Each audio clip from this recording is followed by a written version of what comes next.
Pilipinas, are you ready for the grand coronation night of Miss Universe Philippines 2025?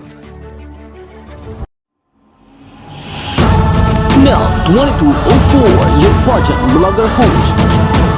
Subscribe!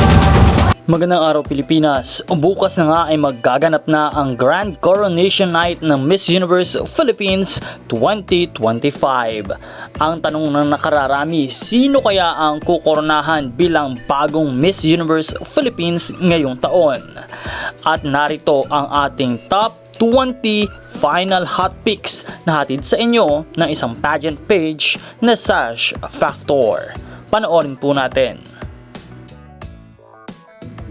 For final 20 Sash pick, narito ang final top 20.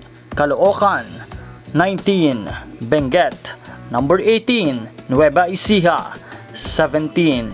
Isabela, 16. Iligan City, number 15. Ifugao, 14. Bohol, number 13. Tarlac. Pasok naman sa number 12 spot si Davao. Number 11, Oriental Mindoro. Pasok sa top 10, Malay Aklan. Number 9, Pasay. Number 8, Cebu City. Number 7, Baguio. Number 6, Laguna. And the Sash Factor final 5 hot picks. Number 5, Taguig, Katrina Liagado. Number 4, Sinuloan Laguna, Iliana Marie Aduana. Number 3, Sultan Kudarat, Chelsea Fernandez.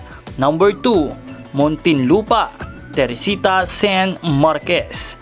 At ang nangunguna ay si Maria Atisa Manalo ng Quezon Province. Maaari mong suportahan ang inyong paboritong kandidata at i-comment sa ating comment box. Huwag kalimutan na mag-subscribe dahil palagi tayong nagbibigay ng mga bagong updates at mga bagong balita na magaganap sa Grand Coronation Night ng Miss Universe Philippines 2025. Huwag magpahuli sa isang matinding labanan ng ganda, talino at advokasya. Narito ang mga updates para sa Miss Universe Philippines 2025. Kaya't patuloy na umantabay sa channel na ito para sa lahat ng mga bagong updates. This is Nel2204, your pageant blogger host. Magkita po tayong muli sa susunod na video at maraming salamat sa panonood. Maraming salamat din sa iyong pag-subscribe. Support your favorite candidates and leave a comment.